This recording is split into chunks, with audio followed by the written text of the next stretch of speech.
Eh bien, rebonjour à tout le monde.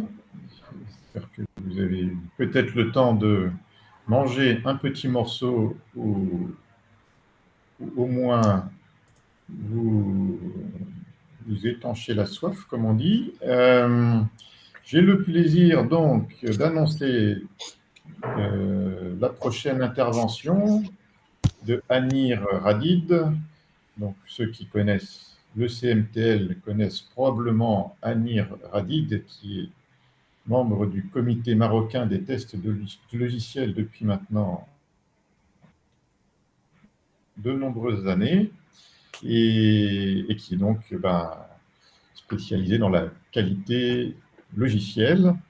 Voilà, donc Quality Assurance Manager.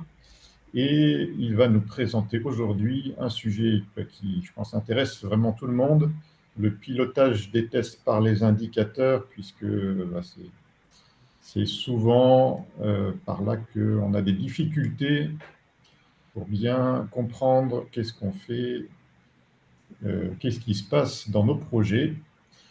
Voilà, donc je cède la parole à Anir et bien sûr, je noterai vos questions que vous pouvez poser dans le chat qui se trouve sur la gauche. Et puis, on posera toutes les questions à la fin. Voilà, à toi, Anir. Merci Jean-Baptiste. Salam alaikum tout le monde, bienvenue dans cette présentation et merci d'être venu, d'avoir pris le temps.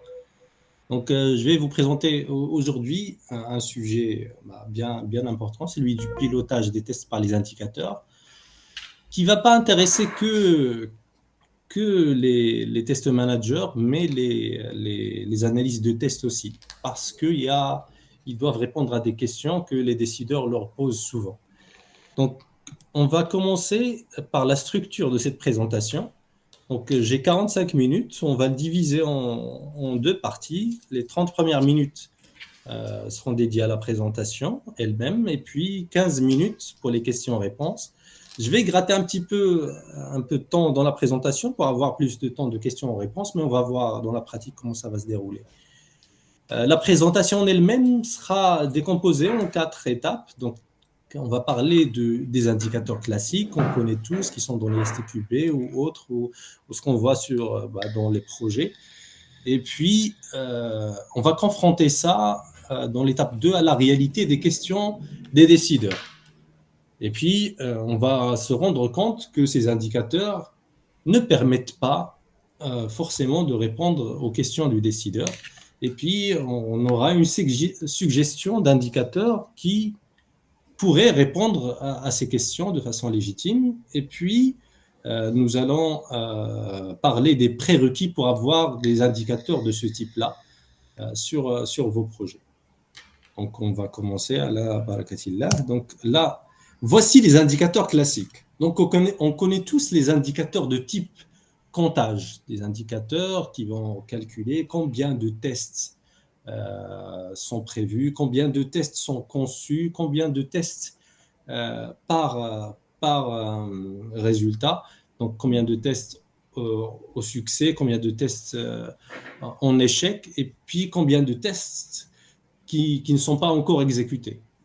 Et parfois, il y a d'autres statuts comme non applicable ou bloqués, mais ça, on va laisser ça pour une autre fois. Donc, on va rester simple pour avoir l'idée principale. Donc là, pour l'exemple, on a donné des chiffres d'un projet, par exemple. On est à 80% des tests qui sont au succès, 10% des cas tests qui sont en échec, et puis il resterait 10% des tests qui ne sont pas encore exécutés. Donc, ça pourrait être exprimé textuellement, comme on voit ici à gauche, ou ça peut faire l'objet d'une représentation sous forme de graphique ou diagramme, comme ce qu'on voit à droite, qui est quelque chose d'assez abouti, plutôt bien. Donc, on voit les 80%, on voit les 10% de KO, on voit 10% des tests qui ne sont pas exécutés. Donc, ça m'a l'air tout correct. Donc, pour un projet normal. Très bien. Donc là, dans un projet réel, un décideur qui ne vient pas de l'environnement de test, comme souvent, il voit le testeur comme le représentant de la qualité dans son projet. Donc, ce testeur-là, il est là pour apporter quelque chose. Le développeur, lui, il apporte, il fabrique l'objet. Le product owner, il conçoit l'objet. Le chef de projet, il choisit, il suit le triangle d'or, qualité, coût, délai. Le testeur, il sert à quoi? On se demanderait, donc, à quoi sert le test? Donc là, le testeur, il y en a qui disent que le testeur, il est là pour trouver des défauts. D'accord, on va voir. Donc le décideur, il pose des questions du type, quelle est la qualité actuelle de l'application? On voit le mot qualité, déjà on va chercher une définition. Et ce n'est pas simple de trouver une définition de ce que c'est que la qualité. C'est tellement abstrait. Donc on va se dire, est-ce que le produit il est bon, on peut l'utiliser ou pas? Donc on va revenir sur les indicateurs classiques, on va voir. Donc est-ce qu'avec ces indicateurs-là, je peux me prononcer sur la qualité? Donc j'ai beaucoup de vert dans mon graphique. Est-ce que ça veut dire que mon produit, il est bon? Ben non, ça ne veut pas dire que le produit est bon parce qu'on ne sait pas. Les 10% de tests qui sont KO, est-ce qu'il y aura des défauts qui sont d'une grande gravité sur ces cas de tests ou pas? Et puis, il y a encore 10% de tests qui ne sont pas exécutés. Ces cas de tests qui ne sont pas exécutés, déjà, ils couvrent quoi comme exigence? Quelles parties de l'application sont censées être couvertes par ces cas de tests? Et puis, s'il y a puisque ce n'est pas encore testé, peut-être qu'il y a des défauts qui sont graves aussi dans cette partie-là. Donc là, à ce stade, je ne peux pas me prononcer sur le niveau de qualité. Et aussi, le décideur, il va pouvoir me poser la question légitime, est-ce que nous pouvons déployer l'application en production maintenant? Et là, j'aurai la même réponse. Non, je ne sais pas si on peut, parce que je n'ai pas la gravité des défauts pour les tests KO et je ne sais pas les 10% des cas de tests qui ne sont pas encore exécutés, qu'est-ce qu'ils cachent?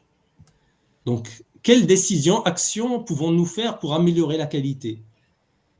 C'est un peu gonflé de me demander ça, testeur, d'améliorer la qualité. Moi, mon travail, c'est de trouver des défauts. Donc, si vous voulez améliorer la qualité, vous n'avez qu'à demander aux développeurs d'améliorer la qualité et de corriger les défauts qu'on a trouvés jusque-là. D'accord? Quels sont les défauts à corriger en priorité? Je ne sais pas, demander au product owner. D'accord? C'est facile de répondre comme ça, mais ce n'est pas quelque chose qui va satisfaire le décideur. Est-ce qu'on peut livrer une version intermédiaire de l'application? Je ne sais pas. Avec ça, si j'ai ça comme indicateur, je ne peux pas répondre à cette question-là. Et si oui, qu'est-ce qu'elle contiendra? Je ne sais pas. Est-ce que nous serons capables de le déployer en production à la date prévue? Aïe, aïe, aïe, aïe, aïe. Je ne suis pas devin. Combien d'itérations de tests devrions-nous encore réaliser avant de livrer en production? Comment je peux déduire ça de ces indicateurs? Ça, c'est le futur. Moi, je vous donne une image, un instant T de l'avancement des travaux de test. C'est tout. À quelle nouvelle date serions-nous prêts à déployer en production? Je ne sais pas. Je ne suis pas devin. Je ne connais pas l'avenir. Je ne connais pas le futur. Donc, je ne sais pas si on peut déployer en production à la date prévue, parce qu'il y a aussi, ça dépend des développements, des corrections des anomalies, ça dépend s'il n'y a pas de modification du périmètre fonctionnel par le product owner, donc ça dépend de votre capacité de renforcer l'équipe de test avec plus de personnes. Donc là, c'est des choses qui me dépassent en tant que testeur si je reste sur la définition du testeur qui va trouver des défauts sur l'application. Donc si vous, dans vos projets, vous avez déjà des questions de ce type dans vos projets, vous pouvez en parler dans le chat et poser vos questions dès maintenant pour avoir le temps d'échanger à la fin. Donc là, voici les questions légitimes d'un décideur que les indicateurs qu'on a vus ne permettent pas de répondre. Mais nous avons une suggestion. On n'est pas là juste pour pointer le problème. Nous proposons quelque chose. Voici des indicateurs qu'on va vous proposer. Donc, voici un exemple de tableau de bord. Il contient des indicateurs de type graphique que nous allons parcourir un par un pour vous expliquer à quoi ils servent et comment ils permettent de répondre aux questions du décideur. Donc, on va commencer par le premier indicateur qui est celui du périmètre du produit. Donc, jusque-là, avec les indicateurs de comptage, on ne parle jamais du périmètre de produit. Donc, le produit, au lieu de le voir comme un magma, donc quelque chose qui est dans les spécifications, mais voilà, physiquement, puisque c'est un produit immatériel, bah, il n'a pas d'articulation, on ne peut pas le toucher, donc on ne sait pas comment le voir.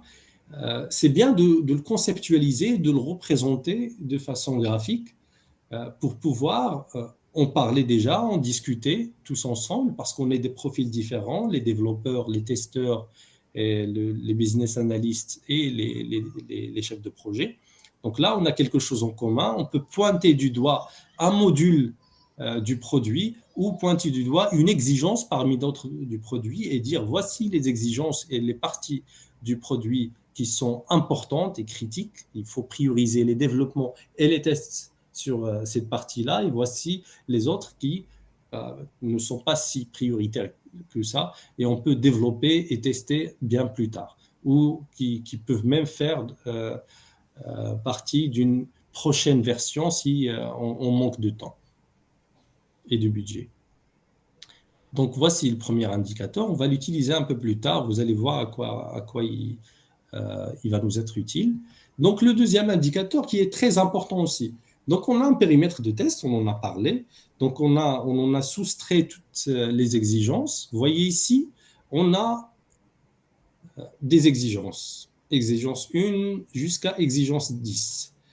Là, pour chaque exigence, on représente toutes les informations qui vont nous permettre de vérifier la conformité de cette exigence aux critères qualité que nous avons définis. Donc là, une exigence, on peut dire qu'elle est prête à être déployée en production, oui ou non. C'est la fameuse décision go, no go. Et on peut faire ça exigence par exigence. Comment on fait ça? On va prendre par exemple une exigence, l'exigence 4, dans le même schéma, c'est ce qu'on appelle diagramme composé. On a deux diagrammes composés. Le premier, donc pour exigence 4, nous avons une information sur l'avancement des tests. Donc là, on va voir dans ce diagramme qu'il y a 70% des tests qui sont OK. Bah, les Belges et les Suisses disent 70% des tests qui sont OK. Donc 20% des tests qui sont KO et 10% des tests qui ne sont pas encore exécutés. Et puis, avec ça, parce que ça, ce n'est pas suffisant pour dire que l'exigence elle est prête à être déployée ou pas, on ajoute une autre information qui est très importante, c'est les défauts résiduels. Ça veut dire pas la totalité des défauts, mais les défauts qui sont toujours en cours aujourd'hui, qui ne sont pas encore corrigés. Donc là, on peut dire, pour cette exigence numéro 4, on a encore 3 défauts qui sont bloquants. Donc, ils n'ont pas un chemin alternatif qui marche. Donc, on ne peut pas les contourner et qui bloque la production. Et puis, on a un défaut qui est majeur, qui a un chemin alternatif, et puis un défaut qui est mineur. Donc là, on a tous les éléments pour dire qu'une exigence, elle est prête à être déployée ou pas. Donc, mais comment on décide? Donc là, ça dépend de notre stratégie de test. Déjà, la stratégie de test, elle va nous permettre d'identifier toutes les exigences. Et puis, avec une analyse de risque, on va classer ces exigences en P1, P2, P3, P4. Donc, les plus critiques, les plus importantes aux moins importantes. Et puis, on met toutes les exigences les plus critiques à gauche et plus on va à droite, c'est les moins critiques. Pour que les activités de développement et les activités de test commencent par développer et tester les exigences les plus critiques et laissent tout ce qui n'est pas très important à la fin, pour qu'on puisse détecter les défauts les plus importants au plus tôt du cycle projet, pour avoir le temps de les corriger avant la date de mise en production.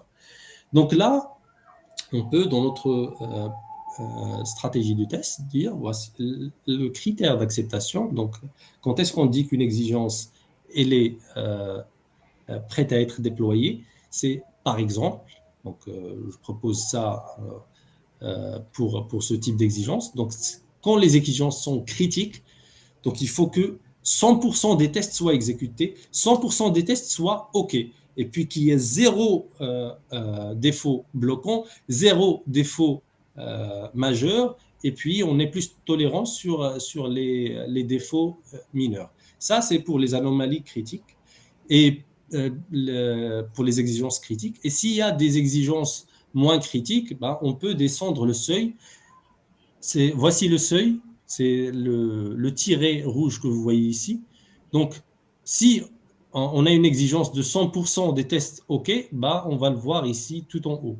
Si on dit par exemple pour des exigences intermédiaires que le seuil il descend à 90%, et puis les exigences qui ne sont pas importantes, bah, on peut le faire descendre à 60%. Et puis il y aura aussi donc, des exigences, donc des seuils différents pour les anomalies selon la classification de risque de l'exigence. Donc là, on aura quelque chose. Donc, c'est pour ça que vous voyez plus de vert à gauche parce que c'est l'exigence les plus critiques et moins de vert à droite parce que c'est les exigences qu'on a le moins testées et puis qui sont les moins prioritaires. On va aller à l'indicateur d'après. Donc, n'hésitez pas de poser vos questions donc, sur le chat. L'indicateur d'après, c'est l'indicateur qui ressemble le plus aux indicateurs classiques qu'on a vus avant, parce que ce sont des indicateurs de comptage. Combien de cas de test sont en succès? Combien de cas de test sont exécutés mais ne sont pas au succès? C'est le testé qu'on a ici. Et puis, combien de cas de test qui ne sont pas encore exécutés? Donc voilà, donc on a ces éléments-là. Ça ne nous donne pas une idée sur le niveau de qualité, mais sur l'effort de test qui a été dépensé jusque-là et puis l'avancement des travaux. Donc cet indicateur, il nous permet juste de dire qu'on a bien travaillé ou on n'a pas bien travaillé. Mais sur la qualité du produit, pas trop.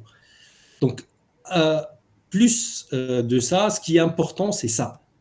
C'est le score qualité. Donc là, vous voyez, donc on a le score la conformité par exigence. Il y a des exigences qui seront conformes, donc qui seront déployables en production. Il y en a d'autres qui n'ont pas encore atteint le seuil en rouge. On va les calculer. Donc ici, on va dire, ben, on a celui-ci, il est validé, celui-ci, il est validé, celui-ci n'est pas validé parce qu'il y a encore des anomalies majeures et bloquantes. Celui-ci n'est pas validé parce qu'il n'a pas atteint le seuil et les autres aussi. Donc, qu'est-ce qu'on a ici? C'est quoi le score? C'est 2 sur 10, donc 20%. Qu'est-ce qu'on voit ici? Donc, combien d'exigences sont conformes?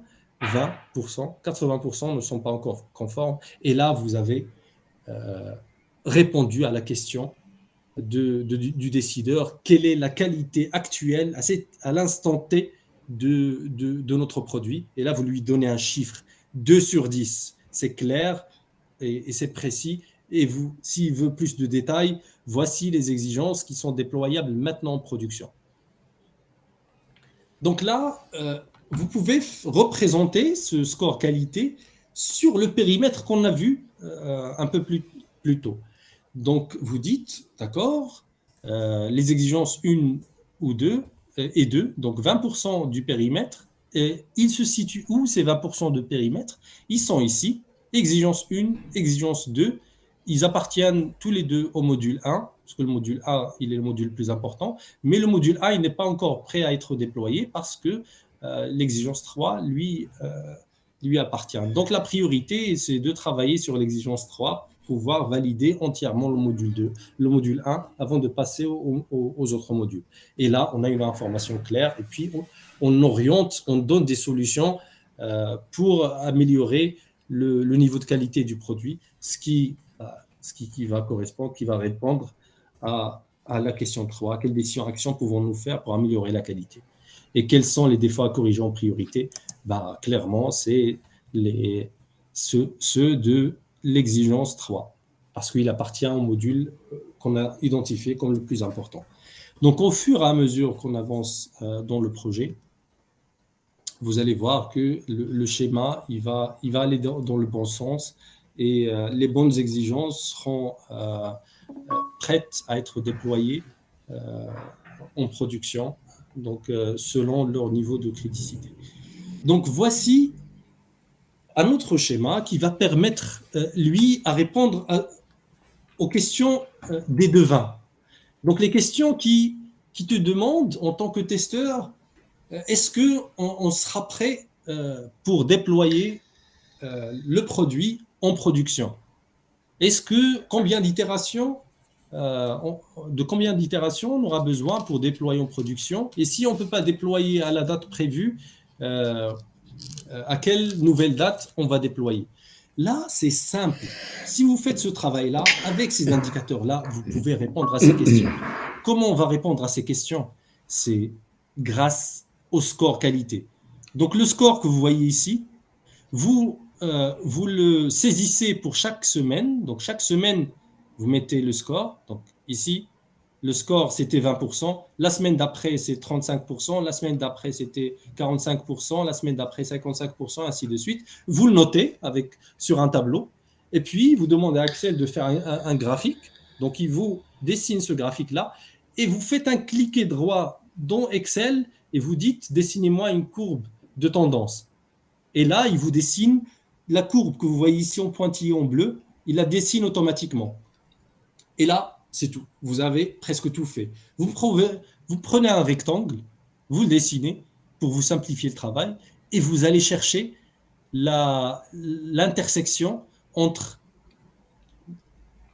où ça se coupe entre cette ligne-là de 100% et cette courbe bleue. Et ça va vous donner quoi? Ça va vous donner que donc le point où le niveau de qualité il sera à 100%, donc tout le produit sera prêt à être déployé en production, ça serait cette date-là. Donc, vous descendez, vous voyez à quoi ça correspond, c'est entre le 30 juin et le 6 février, donc la première semaine de février. Donc, c'est bon, et vous avez répondu à la question, quand est-ce que le produit il sera prêt à être déployé en production, et ça en se basant sur de vrais chiffres de façon objective et pas juste de façon subjective, des estimations en l'air. Vous pouvez faire la même chose aussi, au lieu de donner une date précise, vous donnez une estimation, donc un intervalle de temps. Et là, vous dessinez manuellement cette fois, donc deux courbes. Donc une courbe qui commence de 0% et qui va passer par le pic le plus haut de votre courbe, et puis vous allez continuer votre ligne jusqu'à toucher la barre des 100%, et vous allez faire la même chose, donc en commençant par le point 0%, et en passant par le point le plus bas de votre courbe, jusqu'à toucher donc la barre des 100%. Donc, et vous allez voir à quelle date ça correspond. Et là, ça correspond de fin décembre à début mars. Donc là, au lieu d'avoir une date, vous dites, donc au meilleur des cas, ça sera fin décembre, donc avant la fin de l'année. Et au pire des cas, donc si avec la pire vélocité que nous avons eue jusqu'à maintenant, donc on va aller jusqu'à une date de MEP au début mars. Donc là, vous avez donné des informations qui plaisent beaucoup aux décideurs, aux chefs de projet, aux clients. Donc vous avez chiffré la tendance de votre projet en termes de qualité. Mais pour ça, en fait, pour avoir ces courbes-là, pour avoir ces chiffres-là, pour avoir ces indicateurs, bah, il faut être rigoureux dans les fondamentaux du test. Ça veut dire avoir instauré une traçabilité bidirectionnelle entre votre périmètre fonctionnel et votre périmètre de test, entre vos exigences et vos cas de test. Donc là, pensez arborescence.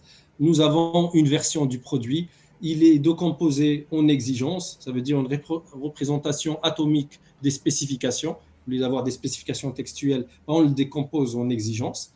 Et là, pour chaque exigence, c'est quoi les conditions de test? Ça veut dire on le décompose en sous-exigences ou des, euh, des caractéristiques testables de l'exigence. Donc là, on a ces conditions de test, on les décompose eux-mêmes les tests, et les cas de test, ils peuvent avoir une à plusieurs exécutions. Donc, il faut faire ce travail-là, il faut qu'on soit rigoureux dans nos cas de test, d'autant plus que les outils de test, ils nous permettent de réaliser ça facilement. Donc là, on exécute les cas de test. Donc les cas de test, on les exécute, les résultats, maintenant, ils ont un statut. Donc le statut du cas de test, c'est le statut de la dernière exécution de ce cas de test. Par exemple, le cas de test A1, il a deux exécutions, A1.1, A1.2, et puis le premier, il est OK, le deuxième, il est KO, mais ce qui fait foi, c'est la dernière exécution. Donc le cas de test A1, il va prendre le statut de l'exécution à 1.2 qui est KO. Donc la même chose sur les autres cas de test. Qu'est-ce que ça va donner? Ça va donner ça. Donc là, nous avons la même chose pour tout le monde et les cas de test vont hériter du statut de la dernière exécution. Donc pour des conditions de test et des exigences, le statut de la condition de test, c'est le statut il faut que c'est vert quand tous les cas de test qui lui sont liés sont au succès, et c'est rouge quand au moins un seul cas de test qui lui sont liés qui est au rouge. Donc, qu'est-ce qu'il fait? Donc là, la condition de test A est au rouge parce qu'il y a au moins un cas de test qui est au rouge. Donc, la condition de test B, et là, tous ces cas de test sont en vert, donc elle sera au vert. La condition de test C, et là, tous ces cas de test au vert, donc elle sera au succès. On va voir ça. Hop là, c'est bon. Donc là, l'exigence, donc il suffit d'une seule condition de test qui est rouge pour que l'exigence soit au rouge. Pour que l'exigence soit au succès, il faut que toutes les conditions de test auxquelles elle est liée soient au succès. Donc là, voilà. Donc exigence 1 a une condition de test en rouge, donc c'est rouge. Exigence 2 a une seule condition de test, donc elle hérite automatiquement de son statut. La même chose pour le produit ou la version du produit en général. Donc il y a au moins une exigence qui est au rouge, donc elle va prendre le statut au rouge. Donc voilà. Donc là, on sait que on n'est pas encore prêt à déployer en production. Mais si on corrige les anomalies doucement, pas à pas, donc ça va, tout le périmètre va virer au vert. Donc on sera prêt à déployer en production. Donc la même chose, on peut représenter la même chose grâce à la trimap du périmètre du produit. Donc là, on n'avait que les deux exigences qui sont au vert et puis on commence jusqu'à voir tout en vert. Donc là, on est prêt à déployer en production. Donc j'espère que ça a été clair jusque-là. J'ai essayé d'aller le plus vite possible et nous allons continuer avec vos questions à traiter de ce sujet. Merci. Merci beaucoup, Anir. C'était très clair. Je trouve, je ne sais pas, Anna sera peut-être d'accord avec moi que Anir est encore meilleur à chaque présentation. C'était très bien. Top de chez top. Alors, n'hésitez pas, oui, à poser vos questions, comme d'habitude. Anir se fera un plaisir d'y répondre, j'en suis sûr. Alors, j'ai deux petites questions à poser. Alors, la première, je ne suis pas sûr de l'avoir tout à fait comprise, mais je la pose quand même. Peut-être qu'Anas pourra compléter. Comment vous réalisez concrètement les indicateurs transposés. Donc, je ne sais pas exactement si c'est de quel indicateur Anas voulait parler, mais... Ben, sur le slide où il a mis l'indicateur, le taux d'avancement des tests avec l'indicateur sur... Ah, d'accord, je oui. comprends. Ils sont Je sais pas transposés. si elle a bien compris la Comment ils le question. réalisent concrètement, oui.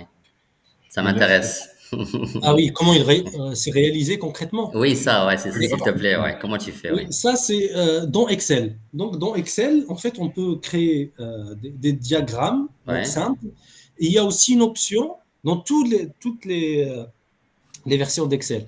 Il y a un diagramme simple qui va proposer de faire un diagramme composé. Vous allez voir, c'est écrit diagramme composé. Diagramme Et là, composé, vous allez, d'accord. voilà. Et dans ce diagramme, vous allez choisir des diagrammes en forme de silo 2 fois. Et vous allez sélectionner les champs de données, où est-ce qu'il va trouver les données sources, avec les mêmes exigences. Donc là, pour les mêmes exigences, il doit trouver 3 informations pour l'avancement des tests, qui sont OK, KO et pas encore exécutés, et puis 3 autres informations pour ça, pour les anomalies, donc les bloquants, les majeurs et les mineurs. Donc, à partir des tables de croisée, j'imagine? Non, c'est avec des tableaux simples. Donc, on n'aura même pas besoin de faire des tableaux D'accord. croisés dynamiques. D'accord. Ok, je chercherai. Donc, ça s'appelle diagramme composé. Composés, Je exactement. vais chercher, ouais. Super. Merci beaucoup pour l'info, ouais. Effectivement, ça rend bien, en tout cas. Hein. Merci. Et puis, c'est effectivement assez explicite. Alors, Anas avait une deuxième question, je la pose à sa place. Comment interprète-t-on les tests KO, donc échoués, avec des anomalies mineures par rapport à la couverture des exigences? Donc, Anas dit que c'est toujours un peu difficile. Je ne sais pas, Amir, comment tu gères ça? S'il y a des anomalies, donc des cas de test KO avec des anomalies mineures, moi, ce que je fais, je ne sais pas si c'est quelque chose qui va marcher pour tout le monde ou même si c'est académique. Moi, si j'ai des anomalies mineures, je ne mets pas mes tests en KO. Donc, je garde la trace dans des défauts, dans des rapports d'anomalie, mais dans les cas de test, je ne les mets jamais en KO s'il n'y a que des anomalies mineures. Parce que là, je conçois, parce que je n'ai pas le temps pour concevoir tout, donc je priorise ma conception de cas de test et je conçois des cas de test pour trouver des anomalies qui sont significatives, pour vérifier des points qui sont importants, pas pour vérifier des choses qui ne sont pas importantes aux yeux du client et des utilisateurs. Donc mes cas de test, ils sont en échec juste quand il y a des défauts majeurs ou bloquants. Ils ne sont jamais en échec, qui sont pour des défauts qui sont mineurs. Mais là, pour le coup, puisque... Mais ça dépend du contexte, hein, Anira. Exactement. Parce que si les critères de sortie de ton client ils sont assez élevés, ils intègrent même les mineurs, là, tu es un petit peu embêté, tu vois. Ça dépend du Voilà. contexte. Non, je ne suis jamais tombé sur un client de ce type, mais c'est pour ça que c'est pas que à moi de répondre à ce type de questions, puisque ça dépend d'autres choses. J'aimerais bien aussi avoir vos réponses à vous et votre sagesse sur ça, parce que c'est pas... Bah, tout dépend de tes critères de sortie, ouais. Si tu identifies avec le client critère de sortie sur du bloquant et du majeur, il y a une tolérance dès le départ sur les mineurs. Si c'est clair et identifié dans ton plan de test, ça passe. Mais si la personne vous dit ça dépend quel type de mineur, là il faut rentrer un petit peu en détail à la loupe. Et là ça devient embêtant parce qu'il y a un débat. Est-ce que ce cas de test je le mets en OK, au KO, voilà. Donc des fois ça peut créer des débats inutiles. D'accord. Okay. Moi j'aime bien aussi, si je peux me permettre du coup de rajouter ma petite expérience, j'aime bien aussi cette idée de, alors je parle souvent de quantité de défauts, c'est-à-dire bien sûr de fixer des objectifs et en mesurant le nombre de défauts, mais bien sûr pondéré. Donc, voilà. Alors, il faut mettre des scores et justement souvent le jeu il est sur cette pondération. Est-ce qu'on compte 1 pour un mineur, 5 pour un majeur, oui ça c'est 20 voilà. pour un critique? Un seuil. Ouais, c'est pas mal. Ah, On a perdu ouais, on Jean-Baptiste. n'a pas dit Jean-Baptiste, hein. Ça a coupé. Ouais, il se reconnecte. Oui. Oui, ça dépend de la pondération qu'on peut faire aussi. Ouais, ouais, ouais. Mais bon, ta méthode que tu as dit, c'est la plus utilisée quand même. Donc, c'est-à-dire qu'on peut se mettre d'accord. Il suffit que ce soit mentionné dans le plan de test. Et D'accord. effectivement, un mineur, on va quand même la décrire, bien sûr, dans un outil de Mhm. gestion des anomalies. Mais le cas de test, on le met en OK. Ouais, ouais, je suis d'accord avec toi. Ouais. Ça, c'est D'accord. la majorité du temps. Mais attention, ça dépend des critères de sortie que tu as mis avec le client, quoi. D'accord. Très bien. Est-ce qu'il y a d'autres questions? On attend que Jean-Baptiste Ah, revienne. Jean-Baptiste. Excusez-moi, Oui. excusez-moi, oui, c'est au moment où je parle que ça coupe, évidemment. Il y a Saturer le réseau. quelqu'un qui en avait marre de m'entendre, qui a coupé la connexion. Mais, Donc, bon, tu peut-être que vous disais, aviez compris ce que je voulais dire. Donc, oui, voilà, et fixer des seuils, parce que même quand il y a parfois beaucoup, beaucoup de mineurs, ben, au bout d'un moment, ça pèse et ça oui, peut être quand même peut-être finalement bloquant également, quoi. oui. Voilà ce que je voulais dire. Oui, un seuil, quoi, une pondération, ouais, c'est pas mal, ouais. En comptant voilà, des défauts pondérés. Alors, Salima aussi pose une question. Alors, je vais peut-être la poser. Tu as un souci de réseau, mon ami. Alors, je vais la poser. Est-ce que les seuils doivent être validés avec les business analysts en début du projet, Anir? Oui, tout à fait. En fait, même au cours du projet. Donc là, on fait le contrôle et le suivi tout au cours du projet, puis on modifie le plan de test tout au cours du projet. Donc on a planifié quelque chose, on a fait une analyse de risque, on a fait les critères d'entrée, les critères de sortie de chaque niveau de test. Hmm. Mais il y a le périmètre fonctionnel, même si on veut le fixer le plus possible, mais il change. Et ce n'est pas que le business analyst ou l'analyste métier, mais aussi le chef de projet qui a son mot à dire sur ces éléments-là. Et puis, ce n'est pas le test manager ou l'analyste de test qui prend cette décision de son côté isolé, mais collégialement avec les membres de son équipe. Très bien. Jean-Baptiste, je me suis permis, j'ai posé la question, en fait. Tu as bien fait. C'était une question intéressante, je trouve, mais je crois que voilà, tu as répondu très bien. Je pense qu'effectivement, il faut le plus de monde possible parce que ça engage un peu tout le monde, en fait, hein, y compris éventuellement le client et toutes les parties prenantes. Oui. Parfait. Alors, il y a a priori plus de questions dans le chat. Euh, mais voilà, moi, je pense qu'on a déjà dit beaucoup de choses très intéressantes sur le sujet. De toute façon, on peut en parler pendant des jours, hein. C'est vraiment un des éléments centraux Hmm. Tout à fait. de ce métier qu'est le test logiciel, hein. C'est les indicateurs. Euh, En fait, c'est Animation. possible que de, euh, je vais faire une vidéo de comment on crée ces diagrammes-là. Yes, je suis preneur. Et on la publie dans CMTL. Oui. Oui, Avec plaisir, ça marche. Je suis preneur, oui. On va faire des petits tutos, Oui. Ah oui, avec plaisir, Annie, oui. présentation des indicateurs. Hmm. Parfait, une bonne idée. Je ne sais pas si tu veux ajouter une conclusion, Annie. oui, c'est juste que je vais même, je pense que je vais plutôt partager un de mes rapports de test, donc avec tous ces indicateurs-là, et puis les gens pourront les utiliser, les personnaliser à leur guise. Donc c'est plus simple de faire comme ça. Merci beaucoup, Annie, de ta générosité. On Excellent. conclut, Jean-Baptiste. On leur Très donne. bien. Bah, écoutez, voilà, c'est la dernière présentation pour aujourd'hui. Merci à tous ceux qui étaient présents. J'espère qu'on ne vous a pas empêché de déjeuner ou alors vous pourrez le faire juste après. Et puis, bah, bien sûr, je me permets, hein, Anas, de donner Oui, rendez-vous demain à la même heure, c'est-à-dire 11 heures, pour encore 3 autres présentations également très intéressantes avec encore des intervenants de grande qualité. Et puis voilà, et bah, une bonne après-midi, une bonne fin de journée à tout le monde. Merci tout le monde. À Merci. demain. À demain 11 heures. Au plaisir de vous revoir. Salut.